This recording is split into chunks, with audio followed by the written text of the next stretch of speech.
प्रभाग आहे त्यांचं सगळ्यांचं आहे, पण आमचा प्रभाग क्रमांक 23 साठीचा विषय नानांनी मांडलेला आहे. आता नानांनी विषय मांडल्यानंतर नेमकताईंनी ज्या प्रकारे त्या विषयाची ग्रॅव्हिटी आपल्याला समजून दिलेली आहे, खरोखर तो विषय त्या पद्धतीचा आहे.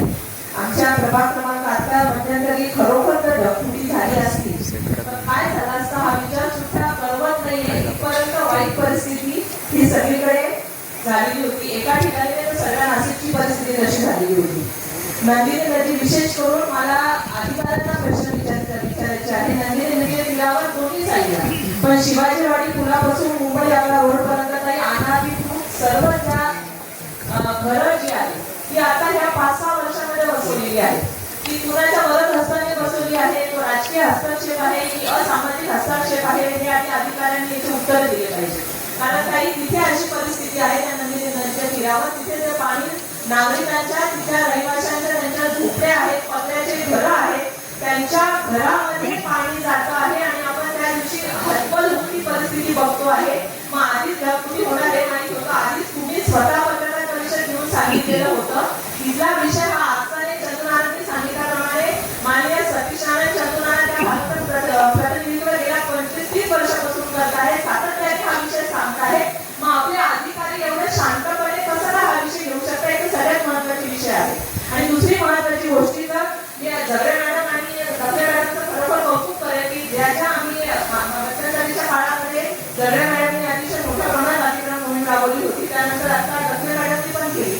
पण भारतनगर भागामध्ये जिथे अतिशय आवश्यकता आहे, म्हणजे शिवाजीवाडीचा जो एक तट आहे तिथे काही मागच्या 4 वर्षापूर्वी एक 12 वर्षाचा मुलगा वाहून गेला होता. 3 किलोमीटर पुढे त्याची डेड बॉडी 5 दिवसांनी मिळालेली होती. एवढी मोठी घटना तिथे होऊ नये. आज 5 वर्षांनी जैसे परिस्थिती आहे त्या परिस्थितीमध्ये 10% 5% सुद्धा सुधारणा झालेली नाही. मग त्यावर जे बाळ गेलं, तो 10 वर्षाचा मुलगा गेला, तर जबाबदार कोण होतं? आपले अधिकारी होते, महापालिका होती की ज्यांनी दुर्लक्ष केले, त्या अधिकारी त्याला आपल्याला जबाबदार धरावे लागतील. जर 4 वर्षापूर्वी घटना झाली हे नाशिक महानगरपालिकेच्या अधिकाऱ्यांना माहिती होतं आणि तरी सुद्धा आज नदीच्या तीरावर काही हीच परिस्थिती आहे.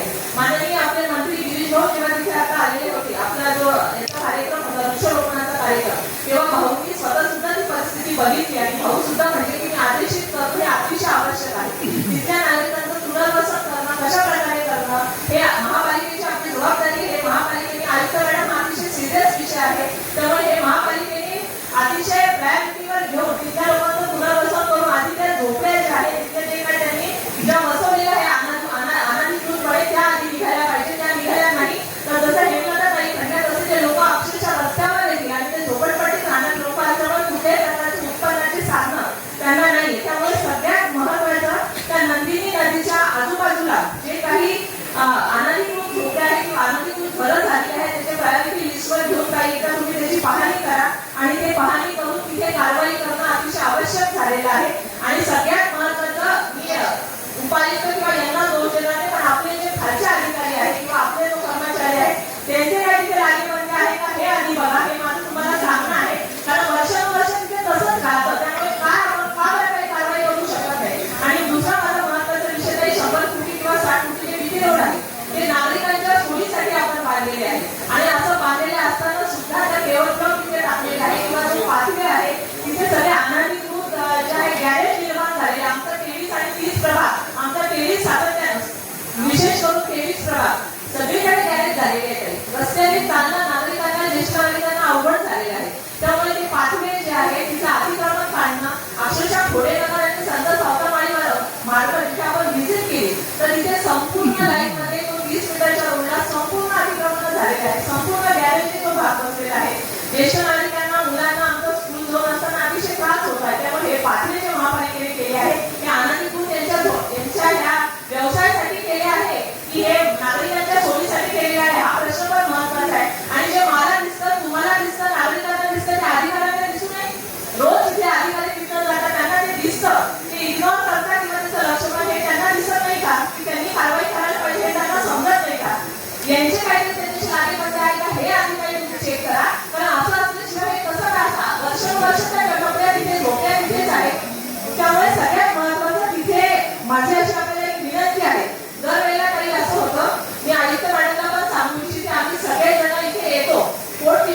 प्रभागाचे विषय सांगतो. एक दोन मिनिट ऐकत नाही. आम्ही दरवेळेला एक दोन पोटतिडकीने आमच्या प्रभागाचे विषय इथे सांगतो. पोटतिडकीने आम्ही सगळेजण बोलतो. पण महासभा झाल्यानंतर परत पुढच्या महासभेपर्यंत जायचे ते परिस्थिती आम्हाला दिसते.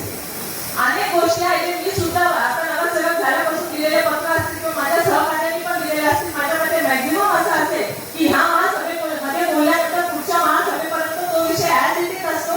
त्याच्यावर कुठल्याही प्रकारची कारवाई झाली नसते किंवा तिथे कुठेही दखल घेतलेली नसते. त्यामुळे ह्या महासभेचं जे महत्व आहे ते अधिकाऱ्यांना समजून देणं, त्यांना इथलं जे काय ते सांगणं सगळ्यात जास्त गरजेचं झालं आहे. त्यामुळे अधिकाऱ्यांना एकदम कॅज्युअली महासभा घेणं हे 2 मिनिटं काही कृपया महत्वाच्या विषयाकडे आपण लक्ष द्यावं. त्यामुळे अधिकारी ज्या कॅज्युअलिटीने महासभा घेतात ती न घेता सिरियसली जे लोकप्रतिनिधींचे विषय असतात हे यांच्या एसी कॅबिनमध्ये बसलेलं असतं. आम्ही फील्डवर असतो आणि आता टास्क फोर्सला 3 दिवस गेले पाहिजे पण नागरिकांना फेस करता येत नव्हतं. इतके अतिशय प्रॉब्लेम पण ड्रेनेज पासून असतात ते आपण वेगळी महासभा त्याच्यासाठी घेणार आहात. पण एवढी कॅज्युअली महासभा न घेता सिरियसली जे नगरसेवकांचे लोकप्रतिनिधींचे विषय आहे हे यांनी घेऊन त्यानंतर फील्डवर आलं पाहिजे. त्यामुळे आपण हे आदेशित करावं आजच्या महासभेला तरी की यांनी सगळ्या अधिकाऱ्यांनी या महासभेमध्ये ज्या विषय झालेले आहेत ते अतिक्रमणाचे असो, पाण्याचे असो, ड्रेनेजचे असो त्याचा पाठपुरावा करून पुढच्या महासभेपर्यंत याची उपाययोजना कराव्या. नसतील तर त्याच्यावर कारवाई चालू करावी ही माझी विनंती आहे. आणि एक छोटंसं माझं सजेशन असे आहे की आमच्या प्रभागामध्ये खूप मोठ्या प्रमाणात आपले मंत्री गिरीश भाऊ यांच्या माध्यमातून सगळ्या नाशिकमध्ये मोठ्या प्रमाणात वृक्षारोपणाच्या ड्राईव्ह सुरू आहे. तो करत असताना मध्यंतरी आपण सगळ्यांनी बघितलं की चेंबूरमध्ये स्कूल बसवर जे झाड पडले आणि त्याच्यामुळे एक मुलगा त्याचा दुर्दैवी मृत्यू झाला हे आपण सगळ्यांनी बघितलेलं आहे. तर मी आता महासभा किंवा एखादा सगळ्या नगरसेवकांचं जे बघते सगळेजण म्हणतात की प्युअर ब्लॉक लावायचे आहे. सगळीकडे प्युअर ब्लॉक लावणे याच्याबद्दल माझा विकास कामं झाली पाहिजे. पण माझं याच्याविषयी आपल्याला एक सांगणं आहे की अगदी झाडांच्या खोडापर्यंत काँक्रिटीकरण केल्यामुळे झाडांना पाणी आणि पुरेसं ऑक्सिजन मिळत नाही आणि त्यामुळे जी मुंबईमध्ये हजाराच्या वर आणि नाशिकमध्ये आता आपण बघितलं की हजारो झाडं ही त्यामुळे पडलेली आहे. तर माझी एक विनंती आहे की वृक्षारोपण करताना आपल्या सुद्धा गार्डन विभागाला आणि एकत्र वृक्षारोपण करताना राष्ट्रीय हरित लवादाने सुद्धा की झाडांच्या खोडाच्या 1 मीटर त्या एरियामध्ये काँक्रीटीकरण काढण्याचे आदेशित केलेले आहेत.